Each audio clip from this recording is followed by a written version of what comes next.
What do you want? Which ones are we? Let's do the jigs. Sure. Champagne jig and Kelly Peck's. Yeah. So.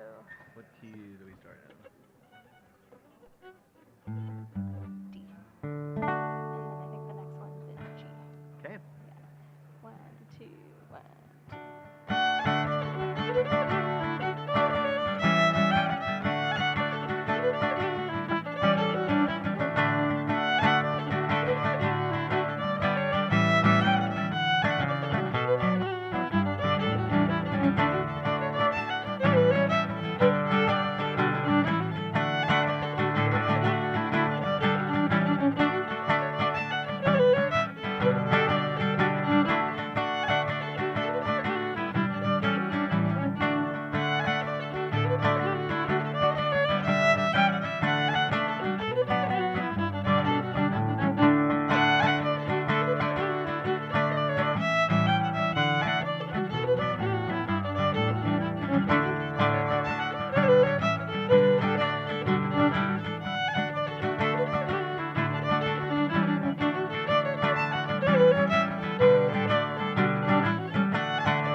Absolutely, we got lots of stuff to play, so. Okay. Great. Do you want to try Mei Toyashing? I have the chords. Yeah.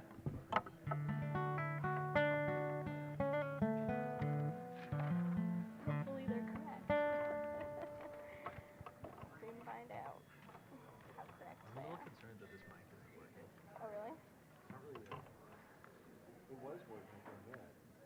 Well, we'll have to double check it. Yeah. Okay. So.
Let's do Crooked Stovepipe Whiskey, Joys of Quebec.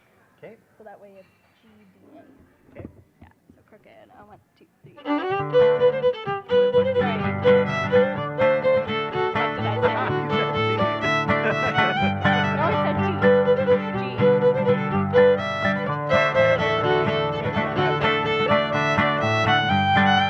The second one's a D.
Good afternoon, everyone, and welcome here in person and via the live stream. Thank you to Folio Cafe and their coffee guests for accommodating our needs and for joining us. Thank you also to the CMU staff who are providing technical support and offering the Marpec Commons space. Today we are celebrating the launch of John Olthuis' book on dismantling settler colonialism. It's an insider's biographical perspective on a long career working on reconciliation with Indigenous peoples. John is a lawyer and co-founder of the largest Canadian law firm solely dedicated to representing and providing access to justice for Indigenous peoples. In over 5 decades, John has been active in the communities of the Dene Nation, Grassy Narrows First Nation, Temagami First Nation, and the Innu Nation in Labrador. This book is a gift. We are shown how the challenging work of dismantling settler colonialism can be transformative and healing for both Indigenous and non-Indigenous peoples alike. So thank you. Thank you, John, and welcome here. John has also invited several local guest musicians, as you've heard, siblings Amina and George Bajer-Kolak, who have already so warmly welcomed us to this gathering.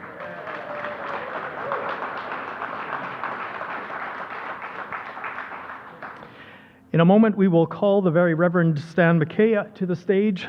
Stan is from Fisher River Cree Nation, has served as moderator of the United Church of Canada, is a longtime friend of Mennonite Church Canada and CMU. And he will give a fuller introduction of John and the book. We are honored to have each of you here as distinguished guests and all participants. We are in for a wonderful conversation in music and in word. My name is Arlen. I am the director of Common Word, the National Anabaptist Bookstore and Resource Center, jointly operated by Canadian Mennonite University and Mennonite Church Canada, where it is possible to buy or borrow books like on dismantling settler colonialism. It's our privilege to be hosting today's conversation in Winnipeg, in Treaty 1 territory. We acknowledge these are the ancestral lands of the Anishinaabe, Anisinayu, Ininewek, Nehetoak, Ochitotesha-Coedu, Dakota Oyate peoples, and the national homeland of the Red River Métis.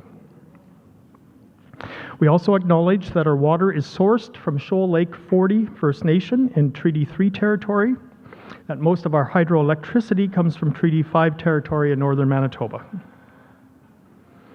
Those of you on live stream may be joining us from other sacred lands. And we make these personalized acknowledgements in respect for the host peoples who have and continue to love and care for this land. And we recommit ourselves to real change that fosters authentic and true reconciliation. A couple of quick notes. For those who are participating online, I invite you to send a brief chat message with your name and general location so we have a sense of who is joining us. The conversation is being recorded. It will be kept online at commonword.ca for future viewers. For those of you here, the bathrooms, if needed, are just on the other side of the steps. Toward the end of the program, there will be time for questions and answers. And online viewers can submit their questions or comments via the chat function, and I will monitor those. After the formal part of this event, copies of On Dismantling Settler Colonialism will be available to purchase in person at Common Word inside the bookstore or online at commonword.ca. For those here in person, John will also be at the table just over there to greet you and to sign your copy. So without further ado, I will first call on Bob Haverluck, who has helped organize and initiate this event, to introduce Stan.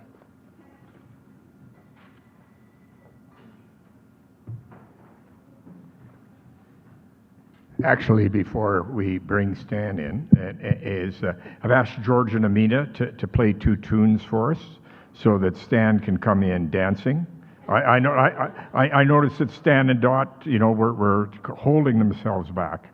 But we're gifted to have us musically welcomed this afternoon by Amina and George Kulak. And so I've asked them just to do a couple of songs for us, and then we'll have Stan introduce John. So, Amina and George, thank you.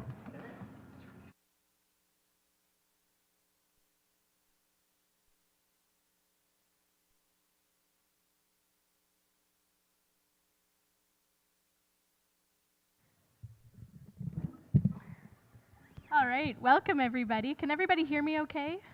Okay, Yeah. beautiful. And oh yeah, it sounds like working. this is working too. Great. We're musicians, but we're not, the most tech savvy. It's just been great to have like such a nice group of tech people to help us out. Yeah.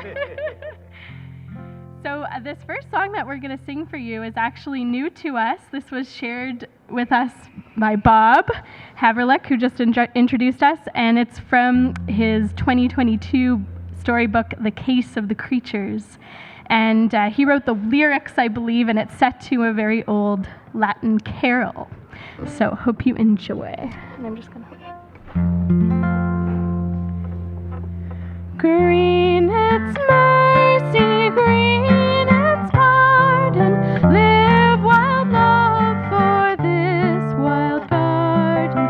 Green its mercy, great its pardon, treaty keep with this wild earth, treaty keep with this wild earth, watery earth and fiery air, life for creatures everywhere, gifts with strings do not deny, love respect by this abide, love respect by this abide.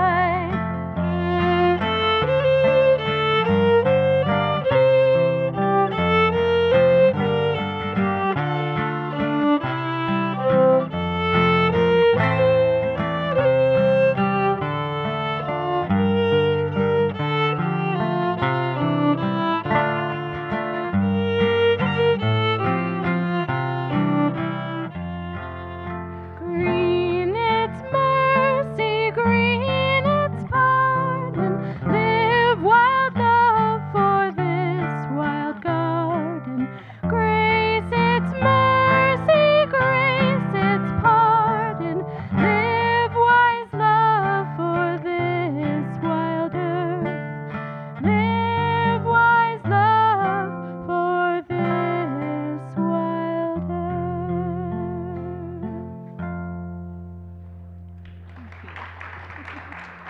Beautiful lyrics.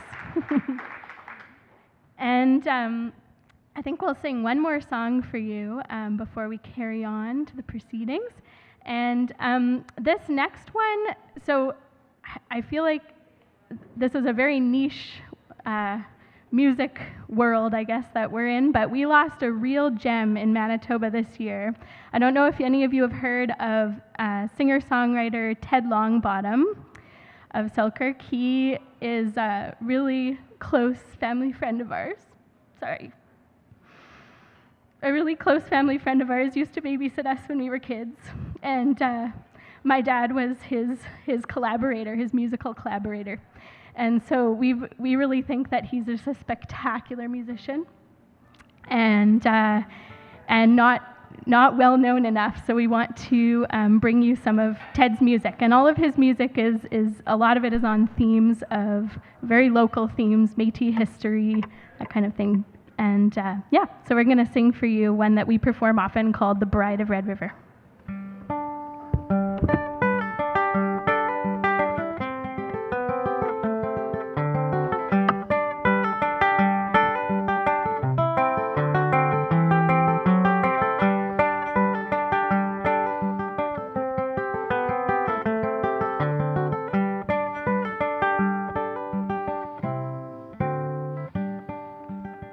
She walks the banks of Old Red River, old river flowing to the sea.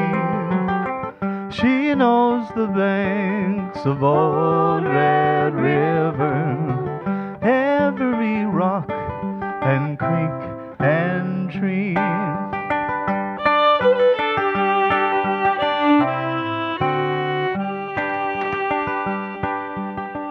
Once it is said she had a lover. She waited for him summer long. He found a grave in Old Red River. Muddy water flows along. She dreams of him and calls his name when the winter nights grow long. She walks the banks, they walked together. The river rolls along.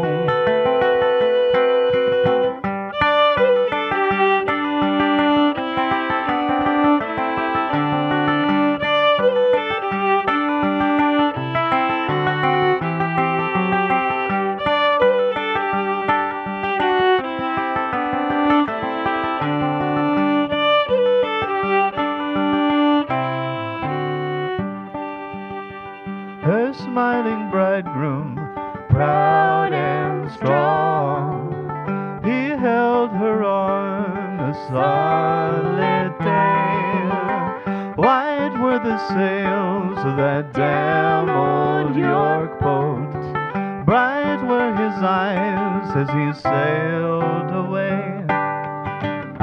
She dreams of him and calls his name when the winter nights grow long.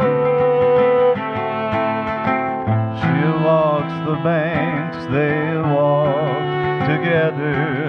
The river rolls along.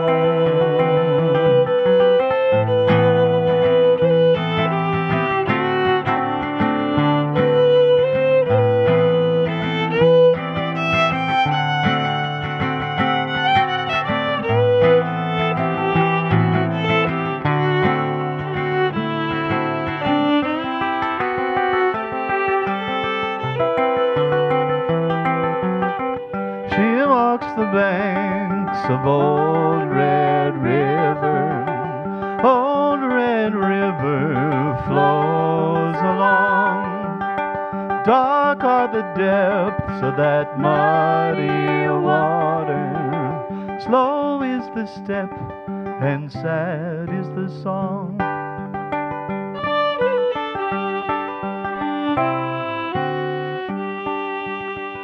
She walks the banks of Old Red River, old river flowing to the sea.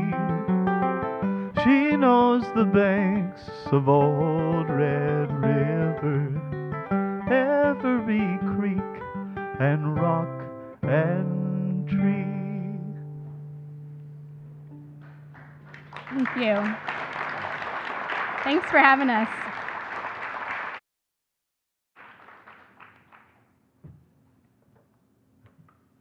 Of course, the red goes into Lake Winnipeg, and on the shores of Lake Winnipeg is the Fisher River Cree Nation, where Stan is from, an elder from Fisher River Cree Nation, who's long done leadership related to education and children, and certainly being called on at Fisher River now as part of his ongoing eldership. And Stan, of course, was the first director of the Jesse Soto Spiritual Center, now the Sandy Soto, and has long done leadership for the United Church and other churches in Winnipeg and across Canada. And as an old friend, I would like to introduce him. And in doing so, I would remind you, as a former rural minister, that the empty chairs that used to be present in many of the churches where I preached We always had the theory they were filled with angels. So if you be careful where you sit. Stan, please. Stan is going to introduce John. So.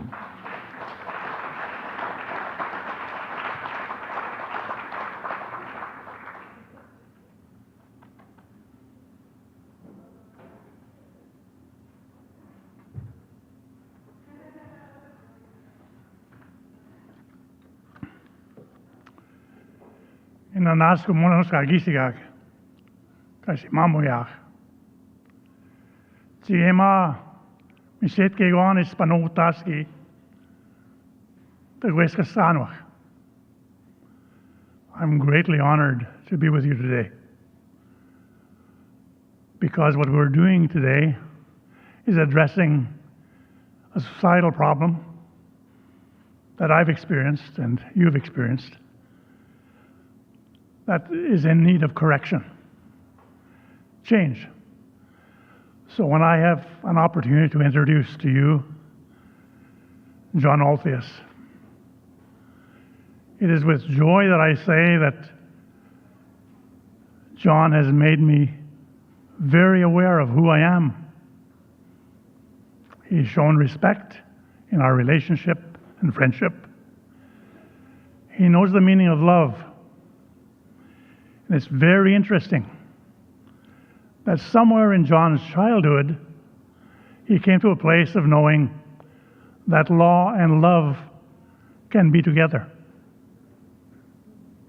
They're not very often together, but they can be together. And for the Indigenous community in Nunavut, we have been longing for a time when we would have word in this process. And I think John's book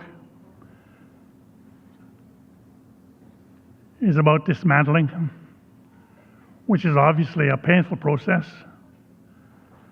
And in this book, I have been reading and discovering in new ways how you can approach with humility, truth, and discover potential for action.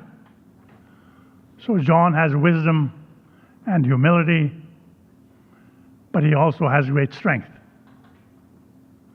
Strength that has carried him through more than 50 years of engagement with 4 areas of very, very historic injustice.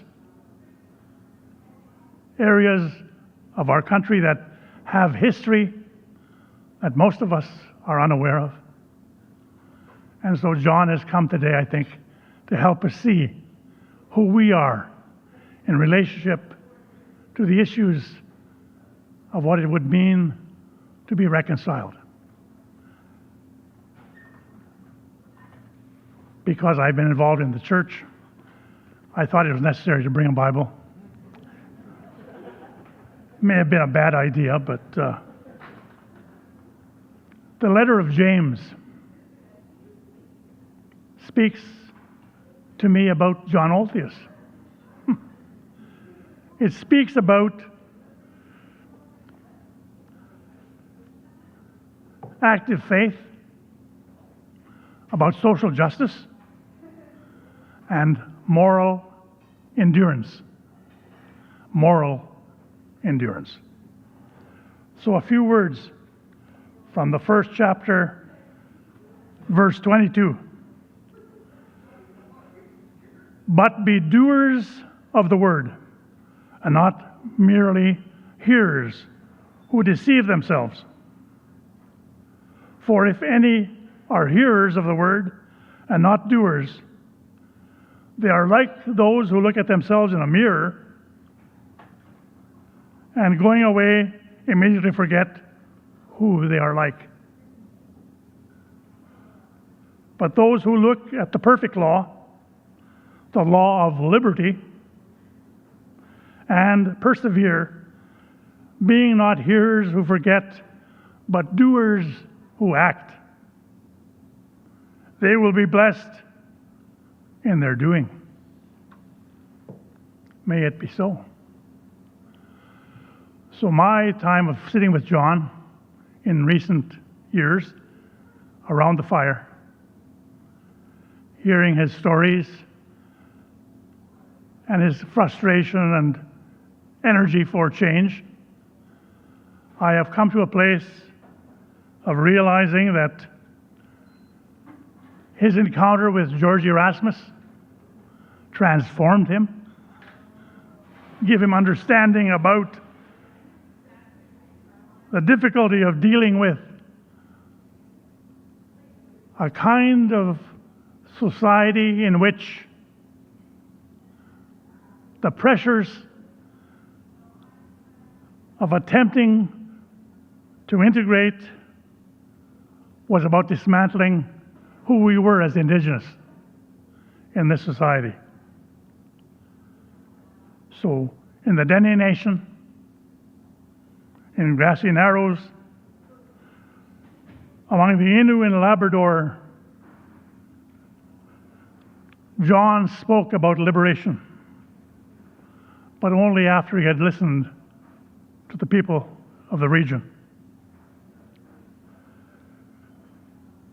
Timagami in our language means deep water.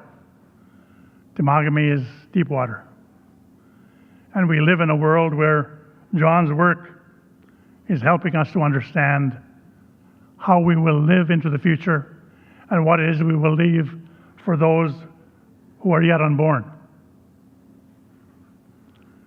John works with people who are attempting to sustain old growth forest. What can be wrong with John if he wants to do that work?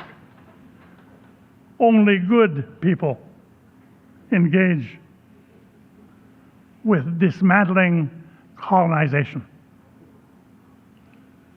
Only good people offer options to the people gathered here today. Understanding in our living that there is a faithful response, and it sometimes might have something to do with the law. But John points out it has more to do with policy, with the framework in which we operate. So again, I would say I'm honored, I'm grateful that someone like John Olthuis would do a piece of work, a lifelong work, about dismantling what has been historically a burden upon us. Kakinaw and Wakuwamakinak, all my relatives, we're on a path. I'm grateful for your being here. John, please.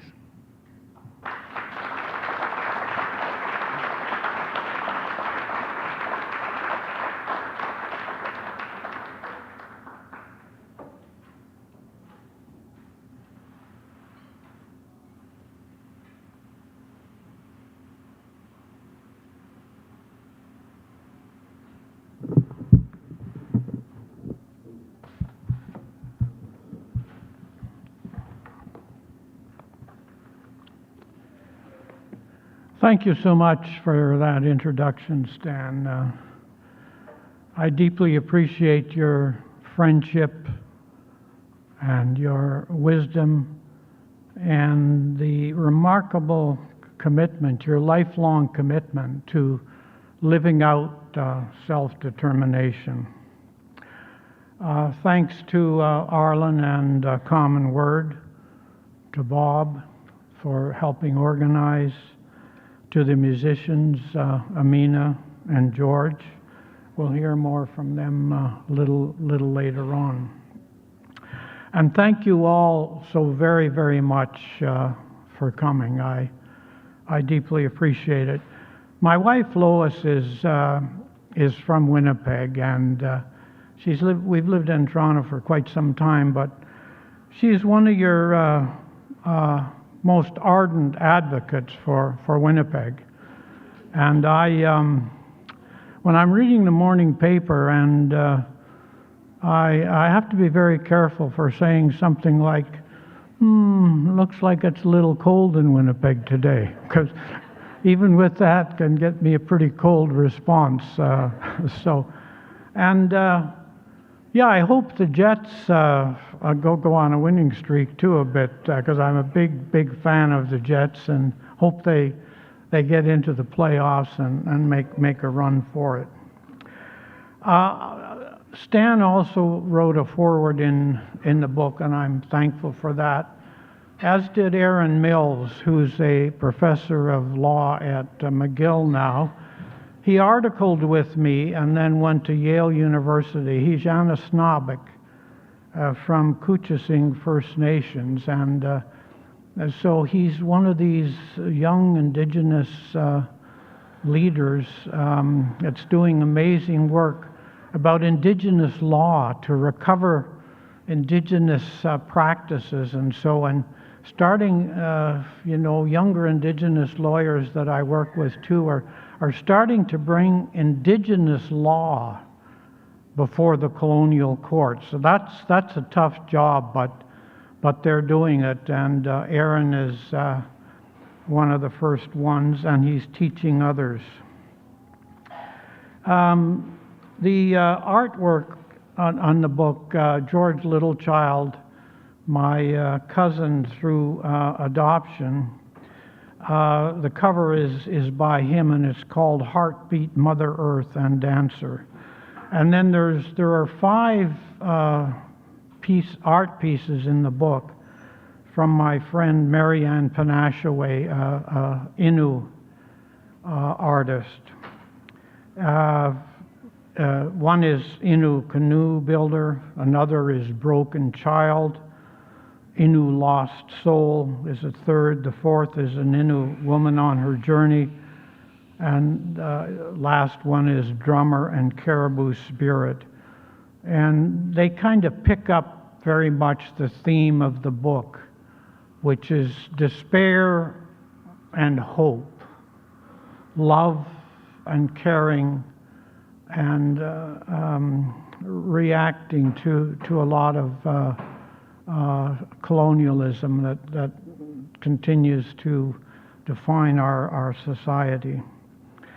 I also like to just, and I always do this, say thank you to, as all of you know, no one ever writes a book by themselves, and I'm very, very thankful for Patricia Pearson, who was my editor, my assistant, Kathy Ball, and all those who helped by making comments on drafts, who I acknowledge. I have great respect for the Mennonite community.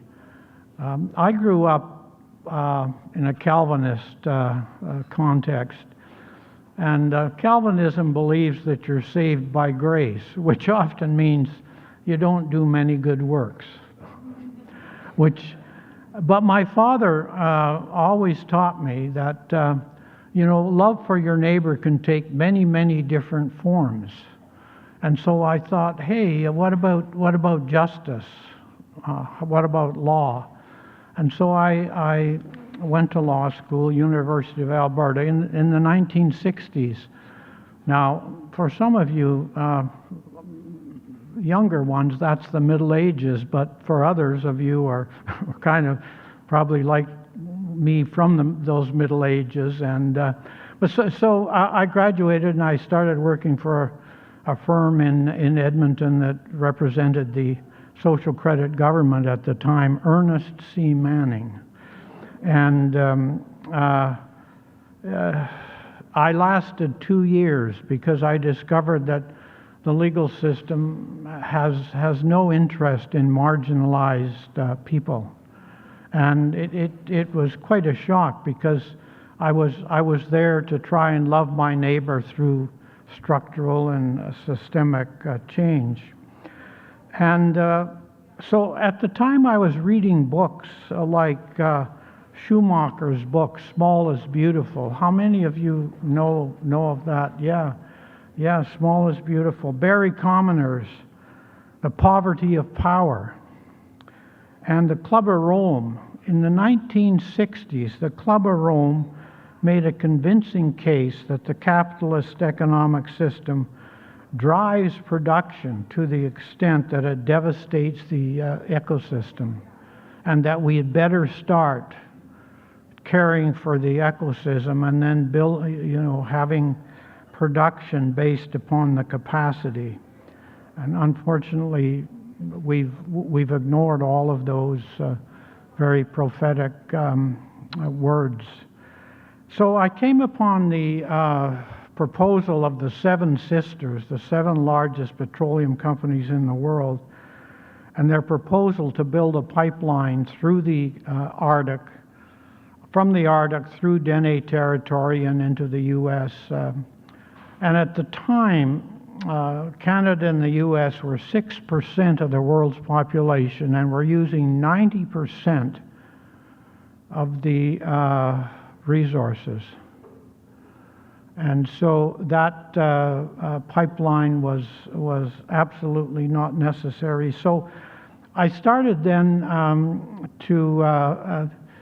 during law school, a number of us had gotten together and said, well, we should start working a bit for social justice. So we formed a small little group called Citizens for Public Justice, which was just a few of us.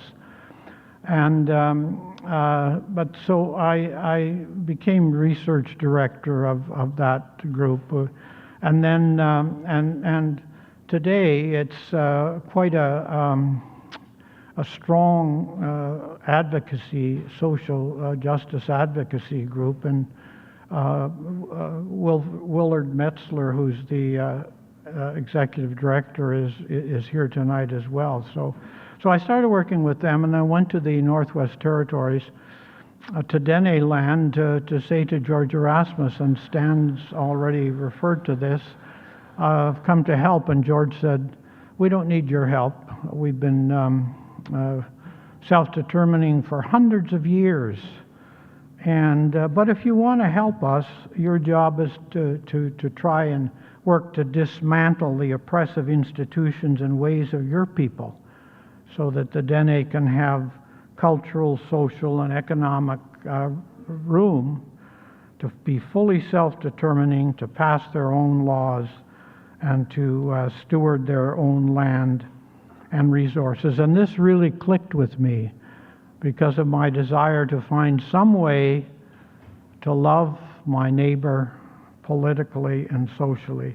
And the chapter on the Dene in the book, the Mackenzie Valley Pipeline, talks about that a bit. And one of the things we did was we brought before the National Energy Board, which was the regulatory body that makes decisions on this, Ted Scott, Primate of the Anglican Church, Remy DeRue of the Canadian Catholic Conference, and others.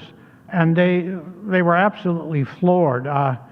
So there's all these, Seven Sisters, high lawyers and all their expensive suits and so on. I'm there in my plaid shirt and work boots, and we're often in the elevator going up and down from the hearings together. And they took issue with the fact that public interest. They said we were just a interest group that shouldn't matter. Anyway, and we brought before the National Energy Board economists like Mel Watkins, Mayor Brownstone from Oxfam, and others to talk about a new energy policy, an energy policy that would take into account Indigenous rights and environmental concerns as first-order considerations, along with financial and technical considerations, because our regulatory bodies make decisions on projects based on technical and financial considerations, and then as afterthoughts, they look at Indigenous rights and the environment and say, are there ways we can mitigate? But what we need is a regulatory system that takes these into consideration in a determination of whether a project should go ahead or not. So why did I write the book after 50 years? Well, in many discussions at airports or at gatherings or whatever, whenever I sometimes mentioned, well, I work with Indigenous people, the invariable reaction is, oh, isn't it wonderful that things are so much better for Indigenous people today? And I would invariably say, well, that's not really the case. Because if you look at the incarceration of people, just Statistics Canada in December came out with an up-to-date report. Indigenous men are 10 times as likely to be in jail as non-Indigenous men. For Indigenous women, it's 18 times the rate of non-Indigenous women, 18 times. And in 2023, 2024, 1 out of 10 Indigenous men between the ages of 35 and 44 have at one time been incarcerated. And if you look at the rates of poverty, Indigenous people continue to live in many cases in moldy housing with undrinkable water, and are dealing with the intergenerational trauma of residential schools, which of course the churches were responsible for. And it's the 40th anniversary this year of the apology of the United Church for residential schools. That apology has never been accepted. Indigenous representatives said, we acknowledge it, but we'd like to see some active repentance before we accept that apology. So we're hoping that in this 40th anniversary of that apology and the apologies of other churches, maybe there'll be some action on that. Because of those conversations about, this notion that reconciliation is happening, I thought, well, I would write something about the opportunities I had to work with the Dene and Grassy Narrows. I mean, the tragedy of the mercury pollution of Grassy Narrows. That when water went bad in Walkerton, Ontario, it was dealt with in a few weeks. Grassy Narrows, 50 years later, still trying to deal with the effects of mercury poisoning. Former Prime Minister Trudeau said that reconciliation is the most important thing on the government's agenda. Well, I suggest that, and then people say, the government says, well, yeah, what about the residential school settlement? Well, a lot of these actions that government calls reparations are simply some kind of, or that call reconciliation, are really reparations for harms done in the past. They're not really doing anything about systemically changing the context for that. And I think in our daily lives, we all understand what reconciliation should be. If you're in a difficult personal situation or a work situation, and you go into conflict resolution, you would hope that it would be done based on mutuality and respect. But think of what it would be like if you went into something like that and were told, oh, by the way, you've got to reconcile to the needs and wants of the other. And that's what reconciliation in the political context today means. Reconciliation to the sovereignty of the Crown. Reconciliation to, which really is assimilation.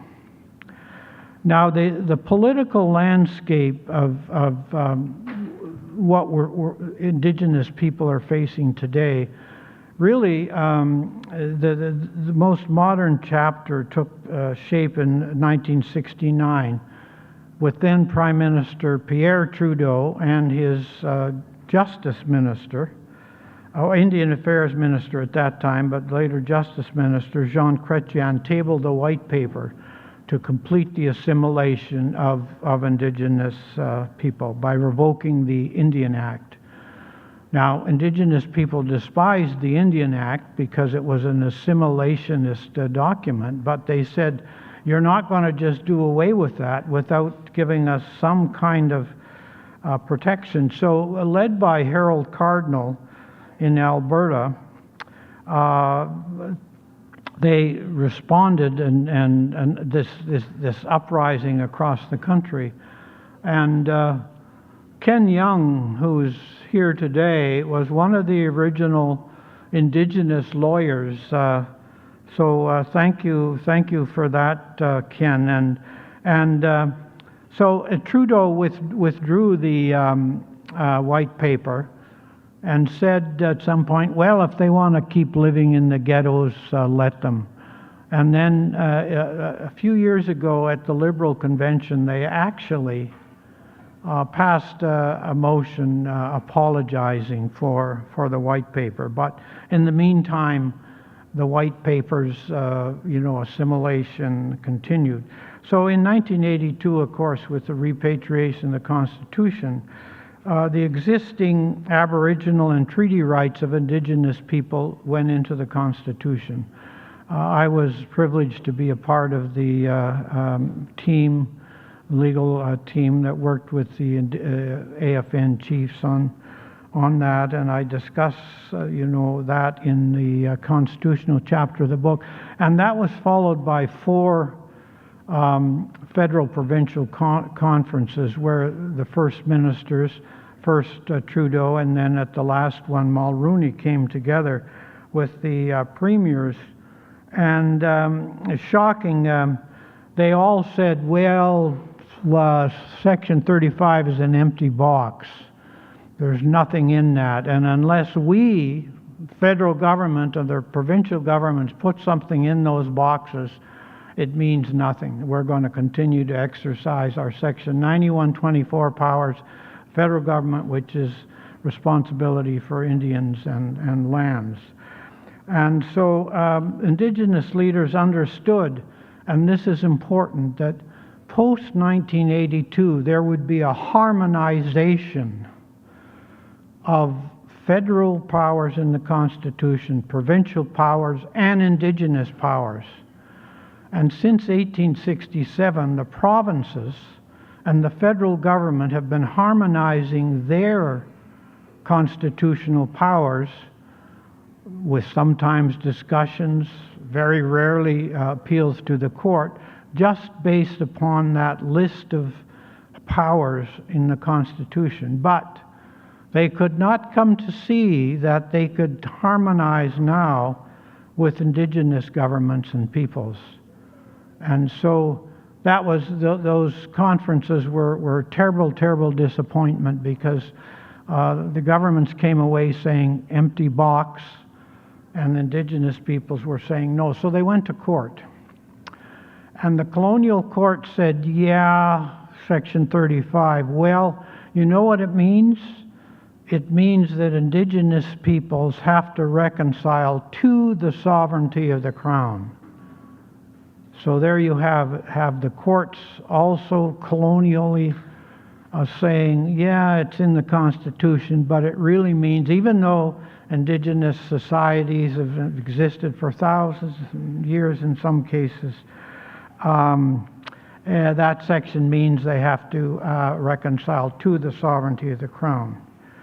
And so 44 years after that, Canada is still exercising its control over First Nations through Section 9124 of the Indian Act, but First Nations are living out their understanding of their rights, constitutional rights, in very difficult circumstances.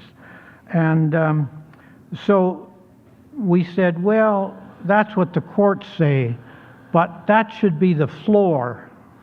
And often what the courts decide is the floor.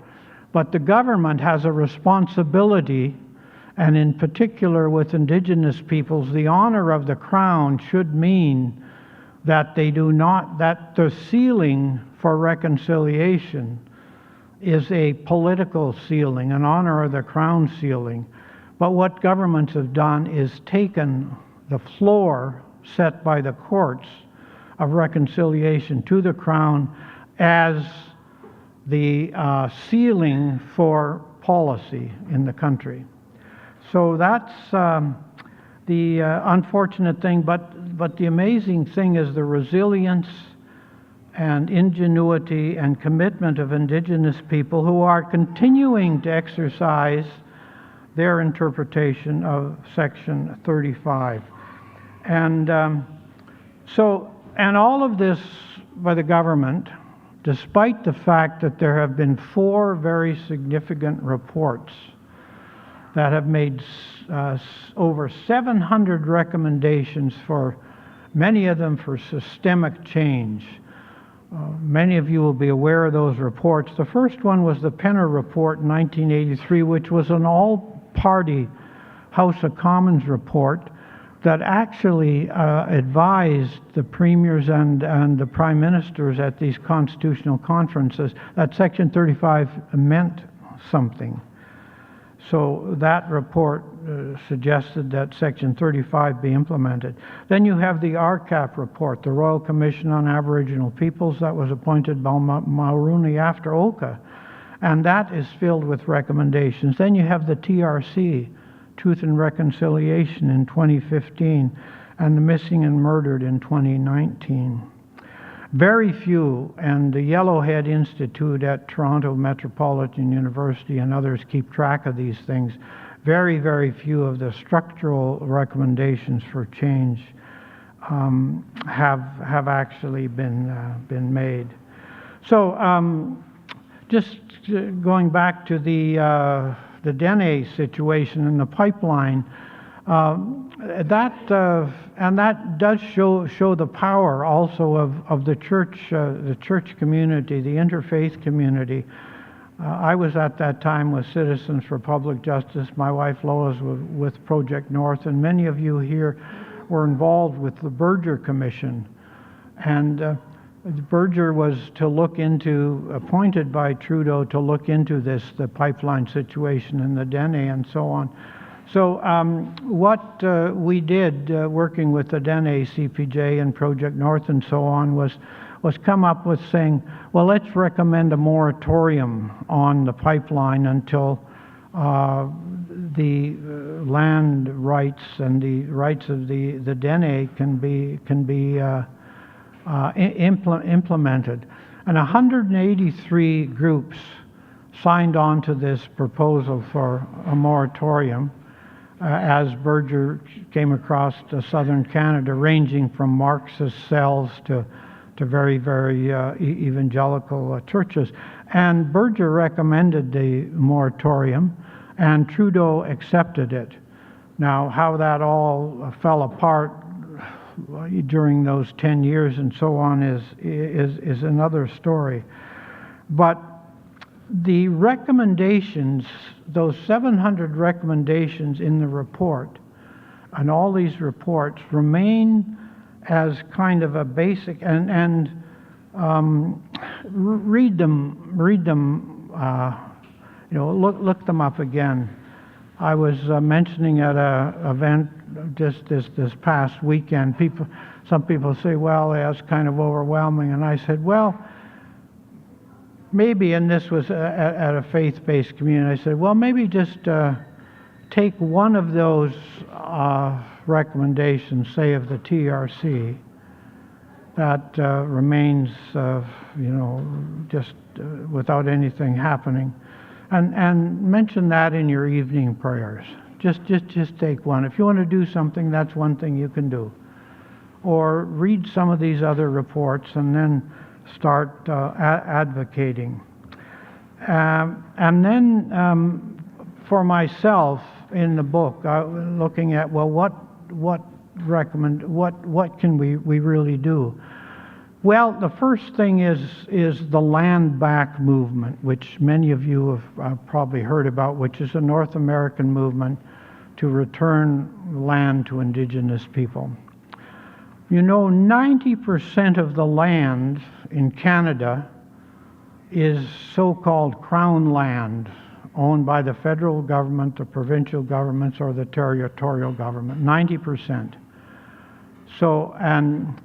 So none of the land back movement proposals have to do with taking away people's private land. That you mean the government illegally gave us all title to land that they shouldn't have had. But this 90% of this land, and the land back movement is a movement in which First Nations deciding on an individual or collective base, the government should be in negotiations to return that land. And First Nations have demonstrated, like you often you talk to government folks and so on, they say, oh yeah, they'll just veto it, you know.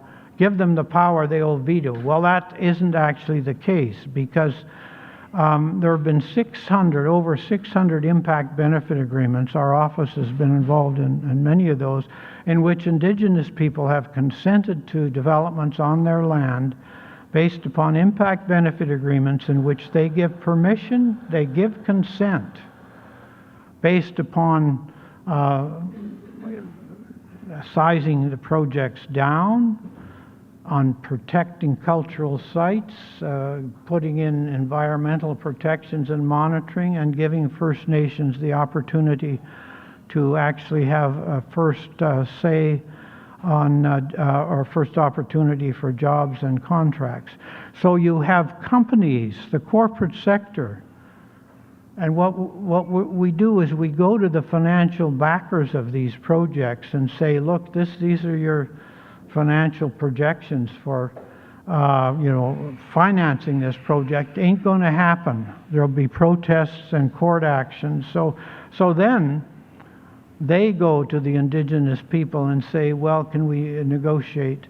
And government's coming to understand, hey, maybe we should get involved actually on this land back movement, because it's a strange thing that it's the corporations now that are looking for consent, and government still says no. So, and another interesting thing is, reserves, they're frozen in size from the original often swamp land that was given in these treaties. But municipalities across all the provinces, they're given often given every few years, they're given more of the Crown land from the provincial governments. They're saying our population is growing and we have needs, so they get additional land. And some municipalities, these are huge land masses now, but Indigenous lands are frozen. And many of those folks who grew up on those communities are now on the streets in Winnipeg, Regina, Edmonton, Vancouver, Toronto, because there's no future for them. And it's a tragedy. And Carney's Build a Better Canada, if he would start with saying, the first thing we're going to do is we're going to go on to all 600 First Nations communities, ask them what their needs are. We're going to replace all the moldy houses. We're going to give them, there's going to be new water plants. They're going to have adequate facilities. They're going to have, good schools. And so if we want to build Canada better, we can start with those 600 First Nations and looking at their needs. So I very much, urge you to try and find out about the land back movement and start advocating for, like, it's the 90% of that land that is in the hands of these Crown governments that could be returned. The second proposal is that, like right now, the affairs of Indigenous First Nations are mostly run by over 8,000 people who live or who work in the office towers in Gatineau. I meet with them very, very often. Most of them have never met an Indigenous person, have never been in an Indigenous community, and the government still says, well, under our Section 9124 power, these are the people that run things on First Nations. I mean, there's some local autonomies and so on, but there's a constant push against this control. So over time, that the administration and running of communities has to be turned over to First Nations. The third thing is, you've heard about UNDRIP, United Nations Declaration on the Rights of Indigenous Peoples. Well, Canada's now said, yeah, we're actually going to implement that. But if they implement it based upon their understanding of our Constitution, that our Constitution means that Indigenous rights are subject to the sovereignty of the Crown, we're not going to get any changes in systemic changes in our laws. It'll be an exercise, empty exercise. So we need to keep an eye on that. And the fourth thing is to continue to advocate that these decision-making bodies, the mandate for all these decision-making bodies has to be changed so that the environment and Indigenous rights are considered when making the decision, along with technical and financial considerations, and no longer as afterthoughts, perhaps to be minimized if possible. But the minimization is never enough to say the project shouldn't go ahead. So we have to have this new decision-making framework for projects. So yeah, that's what the book's about. And thank you so much. I've gone on a little long, but I've been doing this for almost 60 years now, so forgive me for that. So thank you very much, and I would certainly welcome your thoughts and your wisdom on how, particularly those of us who are non-Indigenous, can go about the business of dismantling our colonialism so that Indigenous people can breathe again and live freely and recapture their laws and their ways of being. That's our job of the non-Indigenous, and I'm very, very, very grateful that Indigenous people continue to self-determine, even though the space for that is something that we continue to try and narrow. And so they're doing their part, and we just have to do a little more, even if it's just, taking one of those recommendations and praying about it at night. That's a dismantling action. So thank you so much for coming.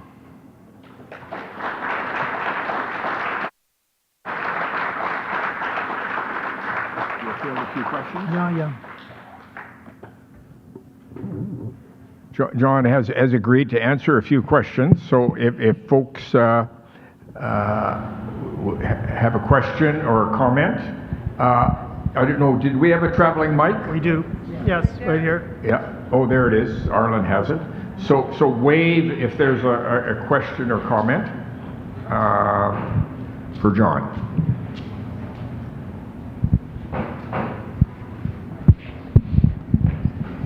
A lot to absorb there, I know.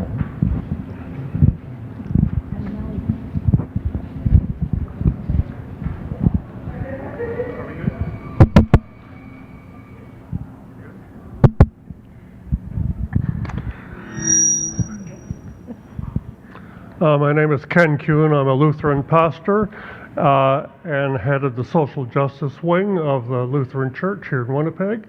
a friend of Lois and many other people, Catherine, and of Elizabeth Kunkel. Well, I didn't know you did your law at the University of Alberta, maybe about the same time that I was a chaplain there, and worked with one of the synods, and submitted a brief to the Berger Commission, which is one of the agents, along with the evangelicals and the communists, to win a moratorium. So Carney is working with the Alberta government to build a pipeline, somewhere into BC, maybe through the waters between the mainland and Vancouver Island, sacred waters and very dangerous ones. Would you encourage the churches to be involved in that issue, or is it a dead issue that we can't do anything about? No, thank you for that.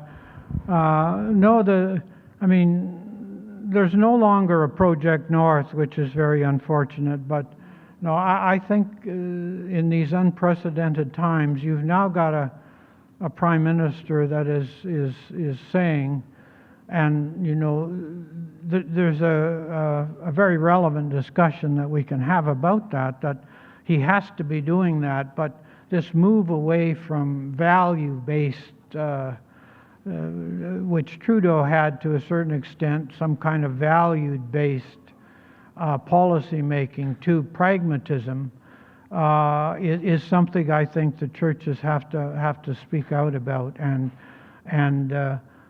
indicate that that pipeline is totally unnecessary. I mean, this appeasement of Alberta is something that isn't going to work. Yeah. So the churches should start. Most of the churches now, the national churches, and I'm in the United Church now, they're very, very concerned just with keeping the doors open and so on. But in my view, people will start flowing into churches again if churches start speaking again prophetically. And it's on some of these issues that the churches have to speak out. I mean, when we were doing the Mackenzie Valley Pipeline, and so at some point the churches, some of these corporate people were sitting in the front benches of the churches, and they were putting pressure on the churches to say, well, we're going to pull our money from you. But that's always going to happen, and churches have to be much more prophetic and just say, yeah, most people would like to love their neighbor, and let's start getting back into the business of loving our neighbors.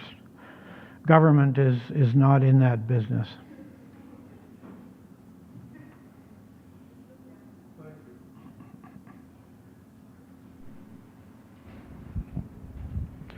Hey,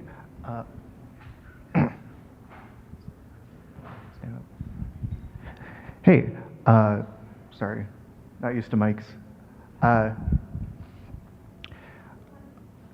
You've mentioned that Indigenous people have a few problems nowadays, including moldy housing and a few other things. Could you recap exactly what you said? Because I kind of forgot, but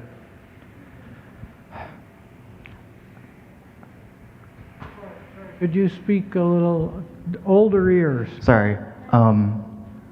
You mentioned that Indigenous people have, like on the reserves, have issues with their infrastructure, like multi housing, and obviously a lot of places don't have like road access or anything like that.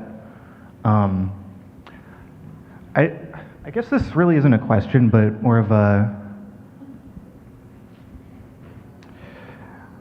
I find a lot of people spend time sort of just talking about issues, and I'm a socialist, so I've spent a lot of my sort of political energy on praxis, so like doing things, fixing things, stuff like that. what sort of recommendation would you guys have for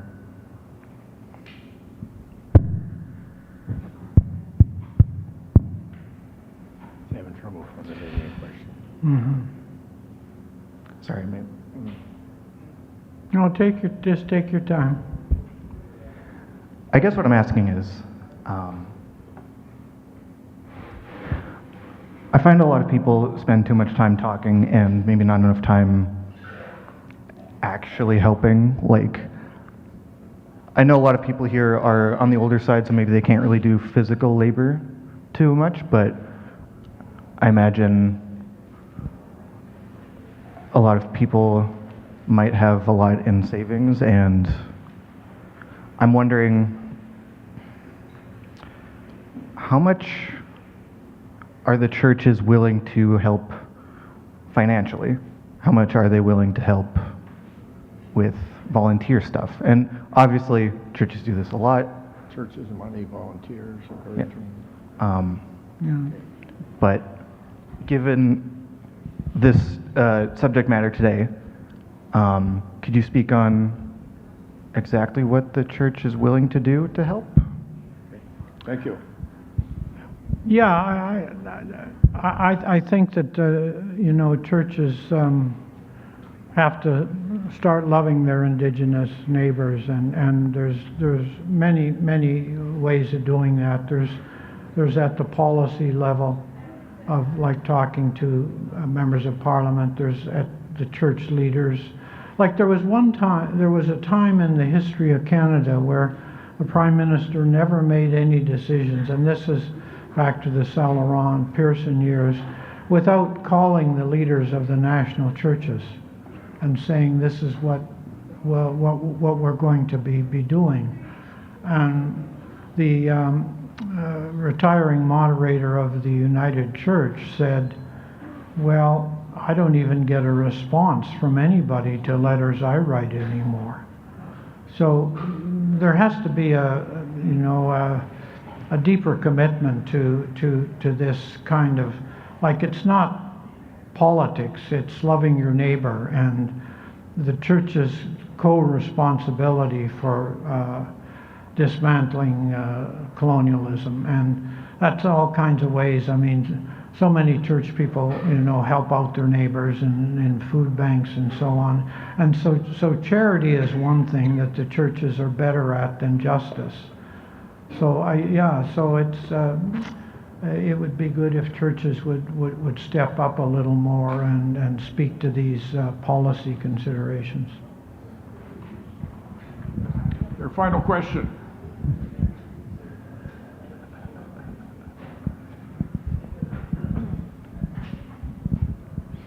Hi, John. I'm Elaine Bishop. One of the things that I appreciate you're thinking about is the question of reparations that we can do now. I know in the education work that I've done on Indigenous rights, one of the questions often is, well, now we've learned, what do we do? And so I've been part of a small group over a decade working on developing a reparations-based organization, encouraging individuals and groups and churches to commit a line in their budgets annually for reparations, the funds of which would be spent by Indigenous peoples on their ideas of what is needed in their communities. And so looking at encouraging reparations, I also got what George Rasmus said to you, and I continue to get it from elders. You white people, you need to take care of your own people. We've got enough to do. And so your thinking about reparations would be welcomed. Yeah, no, I mean, reparations are important, but repairing or dismantling the colonial structure as, I mean, the churches would never have the ability to pay back what the damage they did. So But because Indigenous people are so courageous in their own self-determination, I think now is the time for us to say, hey, there are ways in which we can slowly dismantle colonialism, so to give them a better chance. Like the young Indigenous lawyers that we have in our firm go to the courts, and they say, and this is, this whole development of recovering Indigenous law. Like Indigenous people had their own legal systems and so on, but just reminding, even the courts, colonial judges don't pay much attention, but it's still important to bring the messages wherever you are, and those messages are not lost. I mean, at some point, colonialism is roots, and it's what's up there is so strong that we just have to start in any way we can to, in small and big ways, to just start talking about this dismantling. And so judges in the courts hear about this, they still just said, oh no, the Supreme Court says that it means reconciliation to the Crown, so at least we can, but there's it's eating away what's happening. Indigenous arts, Indigenous music, all kinds of ways that slowly, the foundations of settler colonialism are starting to crumble a bit. So we all just have to do our parts in it, whether it's just that, midnight prayer to say, please Lord, help this judge to make a good decision. And so all of that's important. And none of it is too little to make a difference. That's my experience. Yeah. Should do a final comment from Willard. Willard Metzger is going to make a final comment, and then John will sign books, and over there, and George and Amina are going to play some music while that's happening, and folks can respond accordingly. Okay. Thank you, John. Thank you. Willard. Well, thank you for this time to be here as well, and to use this opportunity to actually make an announcement on behalf of CPJ. So I'm Willard Metzger, Executive Director of Citizens for Public Justice, and as you heard, John was one of the founding members of CPJ that is now over 64 years old, and our policy has always been to be an advocate and lobby for public justice. And by public justice, we mean that everybody has a responsibility in seeking justice. As individuals, we have responsibilities. As civic society, faith communities, they have responsibilities. But the government has a responsibility, and particularly to do what only the government can do. Individuals, we can't change policy. Civic society can't change policy. That's the government's job, and we want to hold the government accountable to do what only the government can do. I was thankful to hear that Stan recognized the critical importance in addressing policies. John's life work was really in addressing policies, and so that's what we want to continue to do. So as a part of animating John's book, he has those very clear call to actions, and particularly the responsibility of non-Indigenous voices to exercise their power.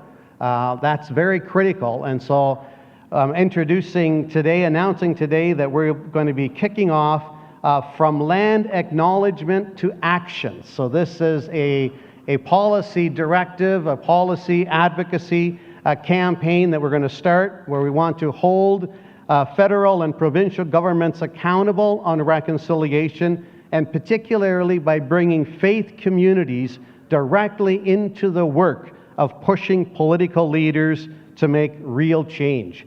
And this is anchored by some CPJ visionary and wonderful donors that have put up dollars, and that will be a tripling grant for this initiative. And so this is being introduced today. When you pick up your book, I have some of these sheets. There is a QR code. If you want more specific information, feel free to check into that or take this along as well. But it's an honor for us as CPJ to be able to stand in solidarity with this wonderful book that John has produced out of an incredible career, and see what kind of particularly momentum we can create in getting faith communities collaborating together to start to put political pressure on the government to make the policy changes that are absolutely necessary. So I'd love to have you learn more about that and become a part of that initiative with us. Thank you.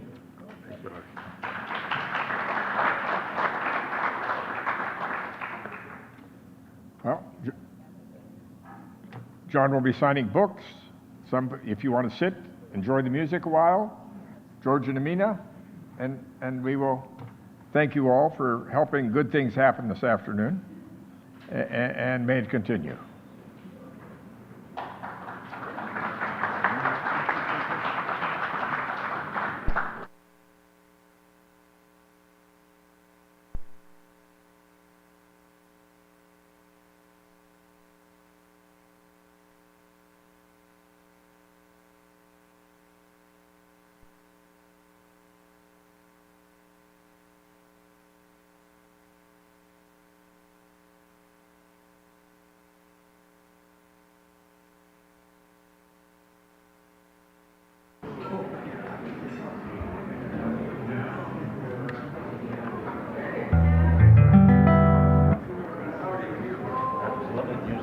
Oh, thank you very much. Glad you enjoyed it.